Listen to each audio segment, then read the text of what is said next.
गोलियों से महात्मा गांधी जी को मार देता है और नई दिल्ली के बिरला हाउस में जैसे मारता है तो पूरे भारत में भूचाल आ जाता है। लड़ो या मरो का नारा दिए थे, या तो हमारा देश रहेगा या तो हम रहेंगे। तब अंग्रेजों ने जान गया था अब महात्मा गांधी जी वो नहीं। जय हिंद। इस वीडियो में एक ऐसे व्यक्ति के बारे में पढ़ने जा रहे हैं जिन्होंने अपना पूरा जीवन देश की आजादी के लिए कुर्बान कर दिए। ऐसे व्यक्ति का नाम है महात्मा गांधी। आखिरकार महात्मा गांधी जी ने अपने पूरे जीवन में अपने देश के लिए कितना स्ट्रगल किए थे, कितना मेहनत किए थे, तब जाकर भारत देश एक आजाद हुआ। देश आजाद ऐसे नहीं हुआ। कितने लोगों ने देश की आजादी के लिए अपने जीवन को निछावर कर दिए। ऐसे व्यक्ति के बारे में आज पढ़ा जाएगा जिनका नाम है महात्मा गांधी जी। और महात्मा गांधी जी ने अपने पूरे करियर को अपने देश की आजादी के लिए सौंप दिए। ऐसे व्यक्ति का नाम है महात्मा गांधी जी। महात्मा गांधी जी ऐसे नाम नहीं पड़ा, इन्होंने अपने पूरा जीवन अपने देश के लिए, अपने देश में रहने वाले लोगों के साथ मिलकर अपने देश को आजादी दिलवा दिए। जो अंग्रेजों ने भारत पर 200 वर्षों तक कब्जा किया और पूरे भारत को लूटा, और यहाँ हमारे भाइयों के साथ, यहाँ माताओं और बहनों के साथ इतना अत्याचार किया, तब जाकर हमारा देश तो 1857 के क्रांति में ही आजाद होता। लेकिन कुछ लोगों ने देश के लिए, देश के साथ इतना गद्दारी कर दिए। हम लोगों का देश 1857 के क्रांति में ना आजाद होकर 1947 में जाकर देश आजाद हुआ। तब पर पूरा देश में अंग्रेजों ने शासन किया और भारत को बहुत अच्छी तरह से लूटा, और लूटने के बाद भारतीय लोगों के साथ इतना शोषण किया। अगर ना काम करने पर इन पर इतना टैक्स लगाता था, इनके कार्य के प्रति इतना टैक्स बांध दिया था, जिसके कारण भारत की जनता अंग्रेजों से परेशान हो गई थी। लेकिन कुछ लोगों ने, मात्र कुछ लोगों ने अंग्रेज को सपोर्ट करके पूरे भारत पर राज अंग्रेज कर रहा था। भारतीय लोगों पर इतना टैक्स लगा दिया था जिसके कारण भारत के जनता ने उसका टैक्स तक नहीं चुका पाते थे। और खाने के लिए भारत की जनता, अपने खाने की वजह से कितना जनता ने अपने जान को कुर्बान कर दिया। और अंग्रेजों ने 200 वर्षों तक, 2 वर्ष नहीं 200 वर्षों तक राज किया। और राज एक ही जानता था, अगर किसी भी देश पर राज करना है तो वहां के लोगों से, कुछ ऐसे लोगों से मिलो। और राज करने का पीछे एक ही सिद्धांत होता है, तो देश में रहने वाले लोगों को आपस में धर्म, जाति, मजहब के बीच लड़ाकर और यहाँ राज करो। और राज यह 200 वर्षों तक भारतीय जनता के बीच आपस में मतभेद कराकर, लड़ाकर 200 वर्षों तक राज किया और भारत के पूरे संपत्ति को लूटा और लूटकर इंग्लैंड पहुंचाया और भारत के जनता के साथ अत्यधिक मात्रा में शोषण किया। आज उसी के बीच में जो हमारा देश है 1857 के क्रांति में ही आजाद होता। लेकिन कुछ लोगों ने जो इंफॉर्मेशन था, यह इंफॉर्मेशन अंग्रेजों को दे दिया, जिससे अंग्रेजों का पता चल गया भारत के जो क्रांतिकारी दल है, जो भारत के जो क्रांतिकारी युवा है, इन्होंने अंग्रेजों को भगाने के लिए प्लान बना लिया था। और उनका जो मेन मेंबर था, उनका नाम था मंगल पांडे। मंगल पांडे ने अपने देश के लिए जान तक निछावर कर दिए। आजादी तुरंत नहीं मिलता है। आजादी के लिए कितना लोगों को अपने देश के लिए आजाद दिलवाने के लिए जान देना पड़ता है, तब जाकर हमारा देश आजाद होता है। लेकिन 1857 के क्रांति में अंग्रेजों को पता चल गया, इसकी वजह से हमारा देश आजाद ना हुआ। और उसके बाद हमारा देश करीब 90 साल पीछा चल गया। जो 57 में आजाद होने वाला था और 1947 में हमारा देश आजाद हुआ। और इनके बीच एक नेता का जन्म होता है, इनके बीच एक भारत माता के बेटा का जन्म होता है, जिनका नाम है महात्मा गांधी। और ये महात्मा गांधी जी ने अपने देश के लिए कितना अपने कर्तव्य को पालन किए, कितना अपने देश के लिए अपना पूरा जीवन को कुर्बान कर दिए। आइए इस महात्मा गांधी जी के बारे में समझते हैं, जो भारत के महापुरुषों में इनका नाम आता है। अब इस महात्मा पुरुष का यानी जो ये महात्मा गांधी जी है, इनका जन्म एक गुजरात में होता है, एक व्यवसाय फैमिली घरे होता है। 2 अक्टूबर 1869 ईस्वी में होता है गुजरात के पोरबंदर में। और इनका जो जन्म होता है एक व्यवसाय परिवार घरे होता है।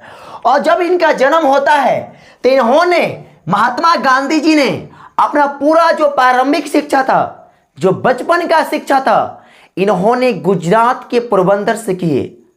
और गुजरात के पोरबंदर से करने के बाद इनका जो माता जी का नाम था, इनका माता जी का नाम था पुतलीबाई। वैसी माता जो एक ऐसे वीर पुरुष का जन्म दे जिनका आज तक नाम चलता है। बाबू कर्म ऐसे करो तो आपके नाम से आपका पिता का पहचान हो, आपके पिता के पहचान से आपका नाम के पहचान ना हो। इस महान पुरुष से सीखो जिसके नाम पर आज भी इनका पिताजी का नाम चलता है। और महात्मा गांधी जी का फोटो आज हमारे नोटों पर है। समझो, जो व्यक्ति अपने देश के लिए इतना कर सकता है, उस व्यक्ति का फोटो हमारे नोट पर है, जिस नोट का मान्यता पूरे हमारे देश के अंदर है। और जैसे इनका जन्म होता है वैसे माता जो एक वीर पुरुष का जन्म देते हैं, और वैसे पिताजी जो एक वीर पुरुष का पिता कहलाने का हक होता है। और इनका शादी जो होता है, इनका एक पत्नी होती है जिनका नाम है कस्तूरबा गांधी। और इनका कस्तूरबा गांधी जी से शादी 1883 ईस्वी में हो जाता है। 1883 ईस्वी में हो जाता है, जब यह मात्र 13 से 14 साल की उम्र के बीच थे। तब इनका शादी होता है कस्तूरबा गांधी, और इनका कस्तूरबा गांधी जी के शादी होता है। और इनके बाद जब शादी होता है कस्तूरबा गांधी जी से, तब कस्तूरबा गांधी जी का उम्र ज़्यादा नहीं था। 9.5 साल की उम्र के लड़की के साथ इनका शादी होता है महात्मा गांधी जी का। और महात्मा गांधी जी का शादी होने के बाद 1883 ईस्वी में शादी हुआ। और महात्मा गांधी जी का जो पूरा नाम, जो कंप्लीट नाम था, वह था मोहनदास करमचंद गांधी था। और इनका पिताजी का नाम करमचंद गांधी था। और बाबू इनके शादी के बाद इन्होंने 1888 ईस्वी में चल जाती है वकालत की पढ़ाई करने लंदन। उस समय 1888 की बात है, भारत में जो लोग खाने के लिए तरसते थे, भारत में जो लोग अंग्रेजों के टैक्स से परेशान थे, उस समय भारत के एक बेटा जिनका नाम है महात्मा गांधी, इन्होंने उस समय इंग्लैंड में जाकर वकालत की पढ़ाई करते हैं। और वकालत की पढ़ाई करने के बाद वहां से करीब 3 साल बाद 1891 ईस्वी में वो बाबू आते हैं मुंबई। और मुंबई करीब में वहां केस लड़ते हैं, लेकिन केस एक भी जीतते नहीं है। यानी बहुत सारे केस इनका असफल हो जाता है। शुरुआत में कोई भी काम करोगे तो असफल बहुत ज्यादा होंगे, लेकिन असफलता मनुष्य के लिए बहुत अच्छा होता है। आप जितना सफल होंगे उतना आप मजबूती से आगामी लड़ने वाले एक व्यक्ति बनेंगे। असफलता हमें बहुत कुछ सिखाता है। अगर जीवन में हमें सफल मिलेगा तो हमें असफल का कभी भी ज्ञान नहीं हो सकता है। और जब असफल का ज्ञान नहीं होगा तो कितना भी ऊंचाई पर बढ़ जाए, आज जब एक बार नीचे गिरेंगे तो ठहरने के लिए कहीं भी जगह ना मिलेगा। अगर असफल हो के असफल के सामना कर करके अगर ऊंचाई पर पहुंचे हैं, तो अगर गिरेंगे तो भी ठहरने का हमारे अंदर क्षमता होता है। इसलिए हम आपको हमेशा बार बार बोलते हैं, आपके लिए एग्जाम कुछ ना है, एक मात्र एक छोटा सा गोल है, लेकिन इस गोल से आपको कैसे लड़ना है और इस गोल से आपको कैसे मुकाम पाना है, आपको खुद से इस बात को निर्णय लेना पड़ेगा। तब जाकर एक मुकाम आप हासिल करोगे। जैसे महात्मा गांधी जी ने, और महात्मा गांधी जी ने 1891 में आए और आने के बाद 2 वर्षों तक मुंबई में वकालत किए। लेकिन इसी बीच एक गुजरात के व्यापारी जिनका नाम है दादा अब्दुल्ला, जिनका नाम है दादा अब्दुल्ला, और दादा अब्दुल्ला का साउथ अफ्रीका में किसी मुकादमे, किसी भी कारणवश से वो मुकादमे लड़ रहे थे। लेकिन दादा अब्दुल्ला को एक ऐसे व्यक्ति का जरूरत था जो गुजराती और इंग्लिश यानी अंग्रेजी दोनों जानता हो। वैसे व्यक्ति को दादा अब्दुल्ला को जरूरत था, और दादा अब्दुल्ला को एक व्यक्ति मिले जिनका नाम है महात्मा गांधी जी। इन्होंने गुजराती भाषा के साथ साथ अंग्रेजी भाषा को भी इनका ज्ञान था। तब महात्मा गांधी जी ने दादा अब्दुल्ला के केस से लड़ने के लिए 1893 ईस्वी में साउथ अफ्रीका जाते हैं। लेकिन साउथ अफ्रीका जाने के बाद इनके साथ इतना दुर्व्यवहार होता है, काले और गोरे के बीच इतना रंग भेद का सामना करना पड़ता है, जिसकी वजह से ये महात्मा गांधी जी परेशान हो गए। यानी इन्हें त्वचा के आधार पर, फेस के आधार पर, यानी रंग के आधार पर इनके साथ अंग्रेजों ने दुर्व्यवहार करता था, और अंग्रेजों ने दक्षिण अफ्रीका पर भी कब्जा किया था। ये अंग्रेज उस समय बहुत सारे कंट्री पर कब्जा किया था। उस समय अंग्रेज का वर्चस्व चल रहा था, और अंग्रेज बाबू बहुत सारे देशों को लूटा है। लूटेगा तब वह जानता था नीति, देश में लोगों को आपस में लड़ाओ, देश में लोगों को आपस में लड़ाओ और वहां शासन करो। जाति, धर्म और मजहब को लेकर लोगों में फूट डालो और शासन करो। मात्र अंग्रेजों का एक ही उद्देश्य था, शासन करना है तो लोगों के अंदर फूट डालना जरूरी है।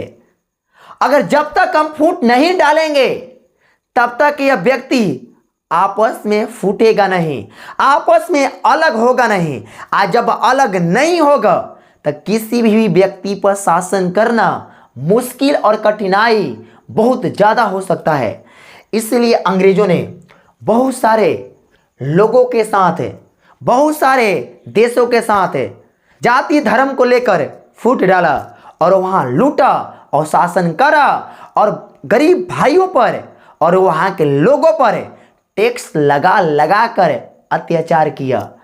उसमें बहुत मार भी मार रहा था। लोगों ने इन अंग्रेजों से इतना परेशान हो गए। अभी आपको लगता है तो हमारे देश कितना अच्छा है। 1947 से पहले का व्यक्ति जो होंगे उनसे पूछिएगा, 1947 से पहले हमारे देश में लोगों के साथ कितना दुर्व्यवहार होता था, और कितना भाइयों ने, कितना बहनों ने, कितना माताओं और पिताओं ने अपने जान को कुर्बान किया है। तब जाकर हमारा देश का आज़ादी मिला है, तब जाकर एक अच्छे देश में हमें रहने का मौका मिला है। ऐसे देश आज़ादी नहीं होता है, ऐसे देश का आज़ाद नहीं मिलता है। आज़ाद लेने के लिए कई वर्ष, कई साल, कई महीना लग जाता है, तब जाकर एक देश पूर्ण रूप से स्वतंत्र होता है। और इनके बाद इनको एक गुरु, इनको दक्षिण अफ्रीका में एक गुरु से मुलाकात होता है, जो इनके जीवन में उनका महत्वपूर्ण भूमिका है। आपको पता होना चाहिए, हमारे जीवन में 2 लोगों का सबसे महत्वपूर्ण योगदान होता है, एक माता पिता और एक गुरु का होता है। अगर जो व्यक्ति अपने माता पिता का रिस्पेक्ट करना और गुरु का बताए हुए रास्ता पर चलना प्रारंभ कर देगा, उस व्यक्ति को आगामी रोकने का कोई व्यक्ति जन्म ही नहीं लिया है जो उसको पीछा कर दे। बस दो ही काम पर चलना पड़ेगा। लेकिन इन्होंने क्या किए, इनका जो राजनीति गुरु था उनका नाम था गोपाल कृष्ण गोखले। इन्होंने एक ही बात महात्मा गांधी जी को सिखाए थे, अगर किसी भी देश में अगर परिवर्तन लाना है तो उस देश के बारे में 2 वर्षों तक भ्रमण करना आवश्यक है, उस देश के बारे में जानकारी निकालना आवश्यक है। आखिर हमारे देश के लोग क्या चाहते हैं, तब जाकर उस देश में किसी भी प्रकार का परिवर्तन करिएगा। अब इसके बाद महात्मा गांधी जी ने अपना पूर्ण रूप से राजनीतिक गुरु गोपाल कृष्ण गोखले को मान लिए और मानने के बाद इन्होंने दक्षिण अफ्रीका में काले और गोरे के जो रंग भेद था उनको वहां खत्म किए। तो दक्षिण अफ्रीका में महात्मा गांधी जी ने सबसे पहला सत्याग्रह का प्रारंभ किए थे और दक्षिण अफ्रीका में महात्मा गांधी जी ने सत्याग्रह को चलाने के लिए एक आश्रम की स्थापना किए थे और उस आश्रम का नाम था फिनिक्स आश्रम। और यह फिनिक्स आश्रम का स्थापना इसलिए किए थे तो कोई भी बात का निर्णय अच्छे तरीका से लिया जाए। अगर कोई भी अगर राजनीति के अंदर हेलते हो तो कोई भी बात का डिसीजन बिना लेते हुए आप कुछ भी कार्य नहीं कर सकते हो। जो हमारे बिहार का एक नया पार्टी उभर कर रहा है जिनका नाम है प्रशांत किशोर। ये प्रशांत किशोर जी ने महात्मा गांधी जी के विचारधारा पर चल रहे हैं। महात्मा गांधी जी ने अपने जीवन में जो विचार अपनाए थे, कैसे महात्मा गांधी जी ने भारतवर्ष को भ्रमण किए थे तब जाकर देश के लिए आजादी का मांग उठाए थे, वैसे ही बिहार के आगा बढ़ाने के लिए जो हमारे बिहार सबसे पिछड़ा राज्य है उसको आगा बढ़ाने के लिए जो हमारे प्रशांत किशोर जी है एक पार्टी का गठन किए हैं जिनका नाम है जन स्वराज पार्टी। और उस पार्टी जो है महात्मा गांधी जी के विचार पर चलता है। देश में लोगों को कैसे आगामी डेवलप करना है, कैसे बढ़ाना है, उन्होंने इस महात्मा गांधी जी का जो भी विचार था उस विचार पर चलने का प्रयत्न करते हैं। अब इसके बाद जैसे इन्होंने किया, अब इन्होंने जो सत्याग्रह चलाए थे वह सत्याग्रह था सत्य एवं अहिंसक। यानी कोई भी सत्याग्रह होगा उस सत्याग्रह के अंदर मार झगड़ा करने का कोई भी राहत नहीं दिया जाएगा। यानी मार झगड़ा करने का कोई भी ताकत नहीं दिया जाएगा। वह बात से होगा, वो अपने सत्य की अवधारणा पर होगा, अपने आंदोलन के प्रति होगा, लेकिन उस आंदोलन में मार झगड़ा यानी हिंसक नहीं बल्कि वह सत्याग्रह अहिंसक होना चाहिए। और महात्मा गांधी जी वहां करीब 22 वर्ष रहने के बाद उन्होंने 9 जनवरी 1915 ईस्वी को भारत आए। यानी भारत आए और आने के बाद उन्होंने सबसे पहले एक आश्रम का स्थापना किए जिस आश्रम का नाम है साबरमती आश्रम। कहीं कहीं साबरमती आश्रम की स्थापना 1916 भी दिया है और कहीं कहीं 1900 क्या दिया है 15 दिया है। और इसका स्थापना करने के बाद यह साबरमती आश्रम कहाँ है तो गुजरात में। एक गुजरात में साबरमती आश्रम की स्थापना किए। इसमें जो भी कार्य करते थे उसका निर्णय लेते थे, आखिर हमें अपने देश को कैसे आगामी डेवलप करना है। तब जाकर हमारा देश आजाद हुआ। हमारा देश ऐसे नहीं, कितने लोगों ने जान दे दिए, तब जाकर हमारे देश के एक ध्वज आता है जिसका नाम है तिरंगा। और इसके बाद महात्मा गांधी जी का एक पुस्तक था जिस पुस्तक का नाम है हिंद स्वराज। और यह हिंद स्वराज पुस्तक साउथ अफ्रीका में रहकर लिखे थे। इन्होंने इस पुस्तक में यह लिखे थे, अगर भारत की जनता अंग्रेजों का साथ देना छोड़ देगा तो 2 वर्षों के अंदर भारत देश आजाद हो जाएगा। लेकिन कुछ लोगों ने भारत की जनता अंग्रेजों का साथ नहीं दे रहा था, जिसके कारण हमारा देश 1947 में आज़ाद हुआ और अंग्रेज यहाँ खूब लूटा, जितना से जितना हुआ उतना लूटा। और लूटने के बाद अब इसके बाद 1909 ईस्वी में इनका जो पुस्तक था, ये पुस्तक लिखे थे और यह पुस्तक में वो क्या बोले थे बता दिए। अब इसके बाद महात्मा गांधी जी का जो आत्मकथा था, सत्य के साथ मेरा प्रयोग होगा, यानी इन्होंने अपने आत्मकथा में यह बोले थे तो जो भी हम आंदोलन करेंगे वह सत्य के साथ होगा, यानी सत्य के साथ हमारा प्रयोग रहेगा। उस आंदोलन में ना तो कभी हिंसा होगा, वह आंदोलन एक स्थिरता से रहेगा और अंग्रेजों के साथ एक धारणा के प्रति रहेगा। अब बाबू आप जानते हो कुछ लोगों ने महात्मा गांधी जी को गाली तक भी देते हैं। अरे बाबू, जिस व्यक्ति को अपने घर के 5 सदस्य नहीं सुधर पाते हैं वो व्यक्ति महात्मा गांधी जी को गाली देता है। अरे पहले अपने घर को सुधारो, तब दूसरे को सुधारने को लेकर गाली दीजिएगा। आपका उतना औकात ना है जो ऐसे व्यक्ति को गाली दे दो।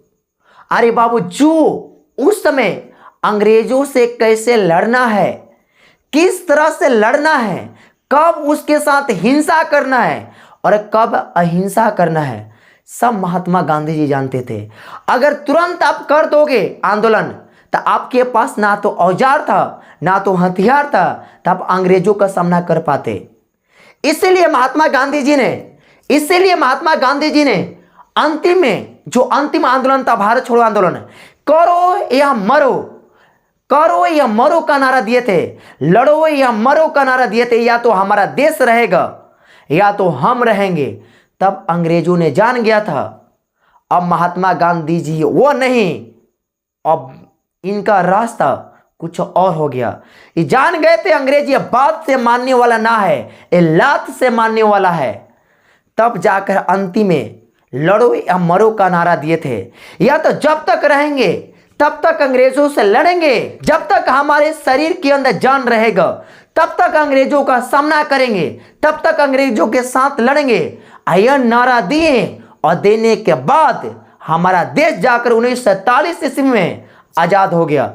और इसके बाद महात्मा गांधी जी ने भारत में जो पहला सत्याग्रह किए थे वो किए थे चंपारण में। यह चंपारण पड़ता है बिहार में, यानी बिहार से महात्मा गांधी जी ने अपना पहला सत्याग्रह का प्रारंभ किए थे, पहला आंदोलन का प्रारंभ किए थे। क्योंकि बिहार में अंग्रेजों ने इतना टैक्स लगा दिया था, या खेती हो या ना हो, या उपज हो या ना हो, लेकिन आपको टैक्स देना अनिवार्य था।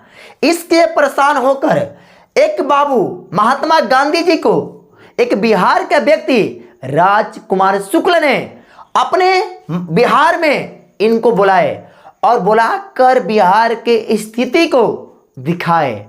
20 काठा में 3 काठा पर इन लोगों ने नील का खेती करवा रहा था और खेती ना होने पर उनके साथ बहुत दुर्व्यवहार कर रहा था और बहुत अत्याचार कर रहा था, जिससे बिहार का जनता अंग्रेजों से परेशान हो गया था।